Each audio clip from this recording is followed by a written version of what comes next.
और बड़ी खबर है, प्रदेश में पुलिस बेड़े में बड़ा फेरबदल हुआ है। 116 आरपीएस अधिकारियों के तबादले हुए हैं। इस संबंध में पुलिस मुख्यालय ने नामों की लिस्ट और तबादला संबंधी जानकारी जारी कर दी है। काफी दिनों से इस लिस्ट का इंतजार था। तो ये बड़ी खबर हम आपको बता रहे हैं। बड़े स्तर पर तबादले हुए, बड़े स्तर पर फेरबदल हुआ, इधर से उधर किया गया है। 116 आरपीएस अधिकारी ऐसे हैं जो इस सूची में है। पुलिस मुख्यालय ने इस संबंध में लिस्ट जारी कर दी है। 116 आरपीएस अधिकारियों के ट्रांसफर्स हुए हैं, इधर से उधर इन्हें किया गया है। काफी दिनों से संकेत थे कि ऐसा होने वाला है, लिस्ट का इंतजार था। ये लिस्ट आज जारी कर दी गई है, पुलिस मुख्यालय ने ये लिस्ट जारी कर दी है। और ज्यादा जानकारी के लिए बात करते हैं सहयोगी सौरभ गृहस्थी से। सौरभ, रूटीन या फिर रीजन कुछ और?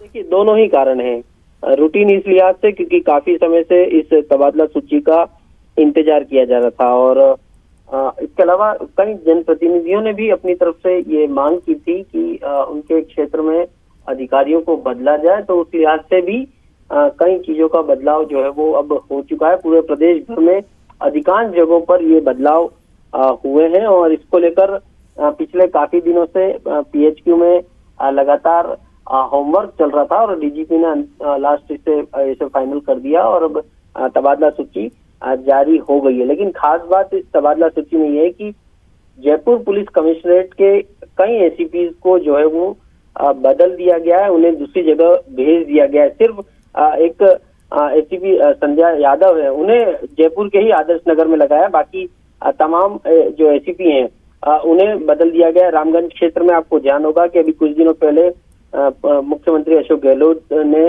रामगंज एसीपी की तारीफ की थी क्योंकि वहां पर कोरोना के दौरान किस प्रकार का कार्य हुआ है, मैनेजमेंट हुआ, उसको लेकर एसीपी राजेंद्र नैन की तारीफ हुई थी। लेकिन अभी इस लिस्ट में देखने को मिल रहा है उन्हें पुलिस कमिश्नरेट में ही महिला सेल में लगा दिया गया है, जबकि राजवीर सिंह को माणक चौक में लगाया गया है। केके अवस्थी जो चाकसू एसीपी थे उन्हें पर्यटन विभाग में लगा दिया गया है। इसी तरह महावीर मीणा जो एसीपी थे उन्हें यहाँ से बदलकर केला देवी में व्रताधिकारी बना दिया। यानी जो लिस्ट आई है उसमें कुछ लोगों को पर गाज भी गिरी है और कुछ लोगों को अच्छी जगह भी तैनात किया गया है और जनप्रतिनिधियों ने जिस प्रकार की मांग की थी उसे भी पूरा किया गया और ये सिलसिला अभी शुरू हुआ है।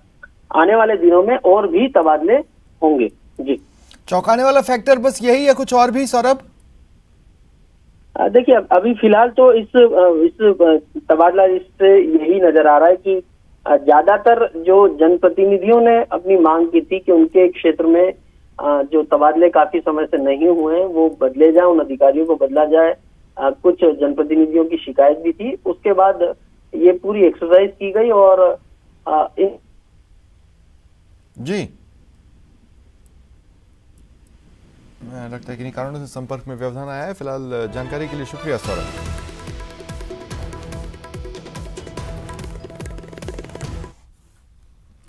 दौसा से इस वक्त एक बड़ी खबर आपको बता दें। यहाँ एक युवक और युवती ने जहर खा लिया, युवती की मौत हो गई, युवक की हालत गंभीर है।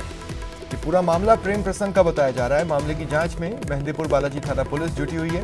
बता दें कि दौसा के सिकराय उपखंड के रहने वाले एक युवक और युवती ने आज जहर खा लिया, जिससे युवती की मौत हो गई। वहीं युवक को गंभीर अवस्था में जयपुर रेफर किया गया है। युवक का नाम अनोख मीणा है जो नांदरी गांव का रहने वाला है। वहीं युवती का नाम मौसम मीणा जो चांदूसा गांव की रहने वाली है। युवती के शव का पोस्टमार्टम कराने के लिए मोर्चरी में रखवाया गया है। वहीं युवक का जयपुर के एसएमएस अस्पताल में इलाज जारी है। मेहंदीपुर बालाजी थाना पुलिस मामले की जांच में जुटी हुई है। नाम का एक व्यक्ति जो कि अननोन पॉइजनिंग से आया था, तो उसका वो स्टेबल था, तो उसका प्राइमरी ऐड करके हमने एसएमएस रेफर कर दिया फर्दर मैनेजमेंट के। बाद में एक लड़की मौसम नाम की वो आई थी, वो एक्सपायर हो चुकी, सीएससी सिकराय से आई थी, तो उसको तो डिक्लेयर कर दिया हमने डेथ और पोस्टमार्टम के लिए बॉडी शिफ्ट कर। और ज्यादा जानकारी के लिए बात करते हैं सहयोगी आशीष से। आशीष, क्या जानकारी है?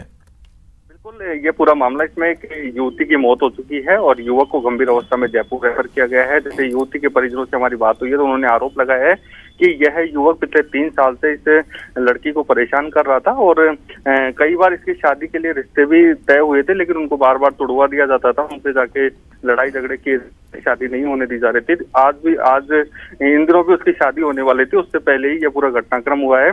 और आज जब ये जहर को इन्होंने खाया है, दोनों ने आपस में फोन किया है दूसरे को, और उसके बाद में एक साथ अपने अपने घर में, एक ने चांदूसा में और एक ने नांदरी में जहर खाया है। अब वो दोनों को दौसा अस्पताल लाया गया था, जहां जो मौसम मीणा नाम की जो लड़की है उसकी मौत हो गई है, और जो लड़का है अनोख मीणा उसको जयपुर रेफर कर दिया है गंभीर अवस्था में। फिलहाल मेहंदीपुर बालाजी थाना पुलिस मौके पहुंच गई है और जो परिजन आरोप लगा रहे हैं उस आरोप पे जांच में जुटी हुई है। जी चलिए, शुक्रिया।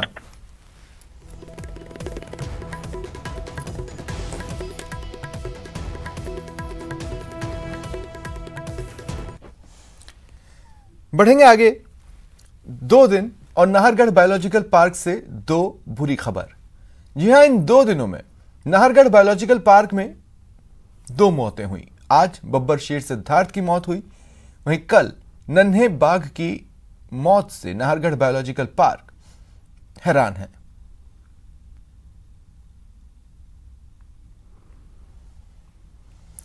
तो नाहरगढ़ बायोलॉजिकल पार्क से आज एक और बुरी खबर आई। यहां आज बब्बर शेर सिद्धार्थ की मौत हो गई। रात करीब 3 बजे बब्बर शेर सिद्धार्थ की मौत हुई थी। 2 दिन में एक बाघ और एक शेर की मौत हुई। बायोलॉजिकल पार्क में पोस्टमार्टम की तैयारी की जा रही है। खबरों के मुताबिक लेप्टोस्पाइरोसिस ही बब्बर शेर की मौत का कारण है। वहीं कल नन्हे बाघ रुद्र की अचानक मौत हो गई थी, जिससे बायोलॉजिकल पार्क प्रशासन, तमाम वन्यजीव प्रेमी और बाघ प्रेमी स्तब्ध हैं। बता दें, पोस्टमार्टम में बाघ की किडनी और लीवर डैमेज मिले। इतना ही नहीं, बाघ की मौत की वजह लेप्टोस्पाइरोसिस है। लेप्टोस्पाइरोसिस चूहे या नेवले की वजह से होता है। पोस्टमार्टम के बाद शावक का दाह संस्कार किया गया। 2 दिन में इस तरह की 2 घटनाएं कुछ गंभीर सवाल खड़े करती हैं कि आखिर एक के बाद एक ये मौतें क्यों हुई। पहले बाघ रुद्रा और अब शेर सिद्धार्थ की मौत। क्या इस मौत की वजह किसी तरह की लापरवाही तो नहीं है? लेप्टोस्पाइरोसिस मौत की वजह बताई जा रही है। बीमारी का समय पर पता क्यों नहीं चल पाया? रेगुलर स्क्रीनिंग के बाद भी मौत कैसे? लीवर खराब, किडनी खराब हुए तो हुए कैसे? ठीक समय पर इलाज क्यों नहीं हुआ? ये वो तमाम सवाल हैं जिसके जवाब वन्यजीव प्रेमी जानना चाहते हैं। और ज्यादा जानकारी के लिए बात करेंगे सहयोगी अरबाज से। अरबाज, ठीक है, रुद्रा का पोस्टमार्टम हुआ, शेर सिद्धार्थ का भी पोस्टमार्टम हो जाएगा, रिपोर्ट आ जाएगी, लेकिन सिस्टम का पोस्टमार्टम कर रिपोर्ट आना ज्यादा जरूरी है। जी बिल्कुल, एक बड़ा सवाल है। कल एक बड़ी अनहोनी रुद्रा के साथ हुई, आज बब्बर शेर सिद्धार्थ इस दुनिया को अलविदा कह चला है। और इसकी भी जो बीमारी की वजह है वो बताई जा रही है कि सेम वही लेप्टोस्पाइरोसिस है जो कि रुद्रा की मौत की वजह थी। मतलब एक बड़ा सवाल है। आप देखिए स्वप्निल कि जो हालात हैं कि इतनी बड़ी बीमारी नाहरगढ़ बायोलॉजिकल पार्क तक पहुंची तो आखिरकार पहुंची कैसे, और नौबत यहां तक आ गई कि 2 बड़े जानवर इस दुनिया को अलविदा कह चुके हैं। अभी इंटरनली ये पूरी स्क्रीनिंग होना बाकी है, कहीं ये और दूसरे जानवरों तक तो बीमारी नहीं पहुंच रही है। ये एक बड़ी सिचुएशन है कि आप देखिए कि जो बब्बर शेर है उस किडनी का जो अंदरूनी मामला था वो पूरी तरह से खराब हो चुका था, ये बताया जा रहा है। खाना उसने पिछले 3-4 दिन से छोड़ दिया था, लीवर में भी डैमेज था। वही सेम चीज रुद्रा के में जो कल पोस्टमार्टम में सामने आई। तो बड़े सवाल बनते हैं कि जब रेगुलर स्क्रीनिंग की जा रही है, ब्लड सैंपल लिए जा रहे हैं, तमाम जांचें की जा रही है, अभी जब कोरोना का मसला आया तमाम जानवरों की स्क्रीनिंग हुई, तो ऐसी स्थिति में ये स्पष्ट क्यों नहीं हो पाया कि किसी भी जानवर को अंदर से कोई परेशानी है, उसके जिसके अंदर कोई दिक्कत है, उसका समय पर इलाज क्यों नहीं हुआ? अगर वो चीज होती तो शायद आज ये नौबत नहीं आती। 2 अनमोल जानवर, आप देखिए कि रुद्रा की हम कल बात कर रहे थे स्वप्निल की, 18 साल की मेहनत थी, बड़े लंबी कोशिशें की गई थी, कहीं से बाघ लाए गए, कहीं से बाघिन लाई गई, उन्हें साथ रखा गया, काफी मन्नतें की गई। उसके बाद में 18 साल में ये 2 शावक इस दुनिया में आए थे। पहले जो रिद्धि थी मादा शावक, उसकी डेथ हो गई। उसके बाद में अब जो रुद्रा है वो इस दुनिया को अलविदा कह चला है। दोनों की ही किडनी खराब थी। मतलब सिस्टम में कहीं ना कहीं कोई ना कोई तो खामी है जिसको दुरुस्त करना जरूरी है। जी हाँ, लेकिन इसका मतलब है कि रूटीन में जो चीजें होनी चाहिए या जो भी इनका मैनुअल है कि इतने इतने समय में हम ये चीजें करेंगे, समय समय पर जांच करेंगे, वो तमाम चीजें फॉलो नहीं हो रही हैं। वो मैनुअल एक कोने में पड़ा हुआ है।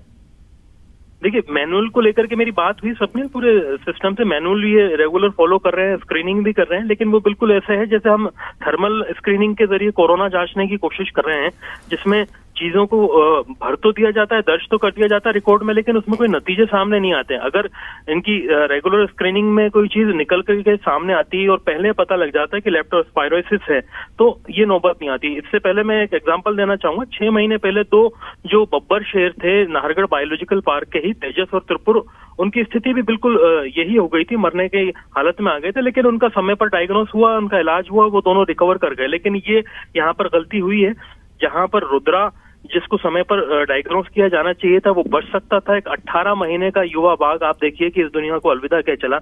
उसके जो इंटरनल ऑर्गन्स पूरी तरह से फेल हो गए। कहीं ना कहीं कोई खामी होगी, क्योंकि वो उसकी उम्र ज्यादा नहीं थी, कोई ज्यादा परेशानियां नहीं थी, वो यंग एक एनिमल था, बहुत अच्छी उसकी बॉडी की कंडीशन रही होगी अंदर। और सबसे बड़ी चीज, लेप्टोस्पायरोसिस की अगर बात की जा रही है तो मेरे जहन में ये सवाल है एक बड़ा कि आप देखिए, लेप्टोस्पायरोसिस के लिए इन्होंने वजह बताया है नेवले को। नेवला एक ऐसा जानवर है जो जंगल में हर जगह मौजूद होता है। भारत के लगभग हर जंगल में आप उसे देख सकते हैं। जहां जहां बाघ मौजूद हैं वहां पर नेवले मौजूद हैं, जहां पर शेर मौजूद हैं वहां भी नेवले मौजूद हैं। अगर नेवले के यूरिन से कोई इन्फेक्शन होकर के लेप्टोस्पायरोसिस होने की संभावना है, तो उन जंगलों में अभी बाघ और शेर जिंदा क्यों हैं? वहां पर ये बीमारी क्यों नहीं है? वो नाहरगढ़ बायोलॉजिकल पार्क तक ही क्यों पहुंची? जाहिर सी बात है कोई दूसरी वजह है जिसे सही तरीके से डायग्नोस करना जरूरी है, और उस परेशानी को पहचानने से पहले सिस्टम में जो खामी है उसको सुधारना जरूरी है। मुझे एक बात बताइए, मैं ये जानना चाहता हूँ, मुझे एग्जैक्टली याद नहीं है कि ये किस वक्त या फ्रेम की बात है, लेकिन कैमरों की संख्या बायोलॉजिकल पार्क में बढ़ाई गई थी ताकि निगरानी को बढ़ाया जा सके और जानवरों की मूवमेंट को, उनकी चीजों को ज्यादा बेहतर तरीके से मॉनिटर किया जा सके। क्या उसमें से भी कोई नतीजा नहीं निकाला जा सका? देखिए, उसकी रेगुलर स्क्रीनिंग की जा रही है, जो कैमरे वगैरह है उनमें मॉनिटरिंग की जा रही है, माफी चाहूंगा। लेकिन जो 2016 में जब इसको इनॉग्रेट किया था 5 जून को वसुंधरा राजे ने, जो कि पूर्व मुख्यमंत्री हैं, तो उसी वक्त हर एक पिंजरे में बाकायदा एक सामान्य कैमरा और एक थर्मल कैमरा लगाया हुआ है। रात को भी पूरा स्टाफ वहां पर मौजूद था जब 3 बजे शेर की मौत हुई, सिद्धार्थ की, क्योंकि एक दिन पहले ही जैसे ही जब रुद्रा का पोस्टमार्टम हुआ था तब इसकी भी हालत खराब थी। तुरंत इसको इलाज दिया गया था, ग्लूकोज वगैरह चढ़ाया गया था, तमाम कोशिशें की गई थी बचाने की। लेकिन आप देखिए स्वप्निल, आप बहुत देरी से अगर कोशिशें करते हैं तो उसमें फिर नतीजों में हम बहुत कम उम्मीद कर पाते हैं कि हम कुछ सकारात्मक खबर सामने आएगी, और वही हुआ। क्योंकि कल देर रात जब इन लोगों ने इलाज किया, सारी चीजें हुई, तो रिकवरी का वक्त नहीं बचा था और वो इस दुनिया को अलविदा कह चला। क्योंकि जो तेजस और त्रिपुर का जब ट्रीटमेंट हुआ था इससे पहले, तो उसे 3 अलग अलग जो है ड्रिप लगाई गई थी। उसको एक पूरा कोर्स होता है लेप्टोस्पायरोसिस का, वो कोर्स अगर आपका हफ्ते भर चल जाता है किसी जानवर का तो वो रिकवरी मोड में आ जाता है। लेकिन इतना वक्त इन दोनों जानवरों को नहीं मिला, पहले और दूसरे दिन में ही इनकी डेथ हो गई है। अभी फिलहाल मेरे हिसाब से पोस्टमार्टम किया जाना चाहिए और तुरंत बड़े जितने भी जानवर हैं आसपास उनकी सबकी स्क्रीनिंग शुरू कर देनी चाहिए सीरियसली, कहीं ऐसा नहीं हो और कोई बड़ा नुकसान बायोलॉजिकल पार्क को झेलना पड़े। तो फिलहाल जो आला अधिकारी है वो अभी पहुंचेंगे कुछ देर में। पोस्टमार्टम का प्रोसेस वहां पर शुरू हो गया है, एक मेडिकल बोर्ड बना दिया है। जी ठीक है, शुक्रिया, शुक्रिया तमाम जानकारी के लिए। एक और बड़ी खबर इस वक्त तबादले से जुड़ी हुई मिल रही है। एक और तबादला सूची आई है। जी हां, एक और ट्रांसफर लिस्ट सामने आई है। एडिशनल एसपी स्तर के अधिकारियों के तबादले हुए हैं। 59 एडिशनल एसपी के तबादले किए गए, उन्हें इधर से उधर किया गया है। गृह विभाग ने इस संबंध में आदेश जारी कर दिए हैं। और ज्यादा जानकारी के लिए बात करते हैं सहयोगी राकेश गुसाई से। राकेश, क्या जानकारी है? देखिए 59 एडिशनल एसपी के तबादले हैं। बड़ी संख्या के अंदर ये तबादला सूची जारी है। इससे पहले 116 पुलिस उप अधीक्षकों के तबादले पुलिस मुख्यालय के द्वारा कर दिए गए हैं। इसमें बड़े बड़े नाम हैं, जिसमें मैं कुछ नाम मैं आपके सामने रखना चाहता हूं। लाल मीना है जो जयपुर कमिश्नरेट में तैनात थे, इन्हें अलवर के अंदर एडिशनल एसपी लगाया गया है। विश्वनाथ राम जो कि अतिरिक्त पुलिस आयुक्त अपराध एवं सतर्कता जयपुर लगाया गया है। राजेंद्र प्रसाद खोत, इनको अतिरिक्त पुलिस उपायुक्त लाइसेंस शाखा के अंदर लगाया गया है। सुनील कुमार पवार हैं, ये अतिरिक्त पुलिस अधीक्षक जोधपुर ग्रामीण में लगाया गया है। रघुनाथ गर्ग हैं, इनको जोधपुर कमिश्नरेट में लगाया गया है। रामेश्वर लाल मेघवाल हैं, इन्हें जोधपुर के अंदर लगाया गया है। नासिर अली खान, जो कि काफी समय से कह सकते हैं कि जयपुर के अंदर मेट्रो में काम कर रहे थे, नासिर अली खान, इनको अतिरिक्त पुलिस अधीक्षक जोधपुर जेडीए के अंदर इनको लगाया गया है। प्रदीप कुमार रेणवा है, अतिरिक्त पुलिस उपायुक्त मेट्रो जयपुर के अंदर इनको लगाया गया है। सीमा हिंगोनिया, भागचंद मीणा, गुरुशरण राव, जो कि पिछले कई समय से पुलिस मुख्यालय सीआईडी सीबी में थे, इनको अब नगर निगम जोधपुर की जिम्मेदारी दी। दिनेश कुमार अग्रवाल हैं, सीआईडी सीबी जयपुर में इनको दोबारा लगाया गया। रतनलाल भार्गव हैं, दिनेश कुमार मीणा है, दिलीप कुमार सैनी है, प्रवीण कुमार जैन है, जिन्हें काफी समय बाद जयपुर कोटा के अंदर ही रेफर किया गया। इनको पुलिस अधीक्षक कोटा शहर में लगाया गया है। रविंद्र सिंह हैं, ये Ravindra Singh reserve police line के अंदर काफी समय से अपनी सेवाएं दे रहे थे, इनको अब अतिरिक्त पुलिस अधीक्षक सीआईडी सीबी कोटा लगाया गया है। राम सिंह शेखावत हैं।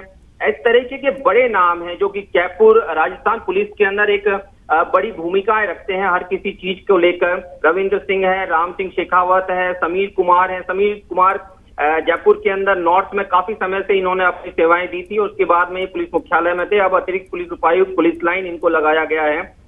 बच्चन सिंह मीणा है इसके अंदर, जो कि पिछले कई समय से भरतपुर में थे, अब इनको अतिरिक्त पुलिस अधीक्षक जिला धौलपुर में लगाया गया है। राजेंद्र वर्मा है, गजेंद्र सिंह जोधा है, राजेश मीणा है, राजकुमार कसवा है। इसके अलावा गणपति महावर है, रामजीलाल चंदेल है, किशोरी लाल है, जयपुर कमिश्नरेट में थे और उसके बाद में अब इनको बूंदी में पुलिस अतिरिक्त अधीक्षक लगाया गया है। सतराम सिंह है, सीमा भारती है, सीमा भारती पिछले कई समय से सीआईडी सीबी में थी, अब उन्हें जयपुर मुख्यालय में लगाया गया है। प्रभुलाल धानकिया, इस तरीके के बड़े नाम है स्वप्निल इस समय की एक के बाद एक तबादला सूची आ रही है। देर रात को पुलिस उप अधीक्षक 116 पुलिस अधीक्षकों के तबादले हुए, उसके बाद में ये 59 एडिशनल एसपी के तबादले। शुक्रिया तमाम जानकारी के लिए राकेश।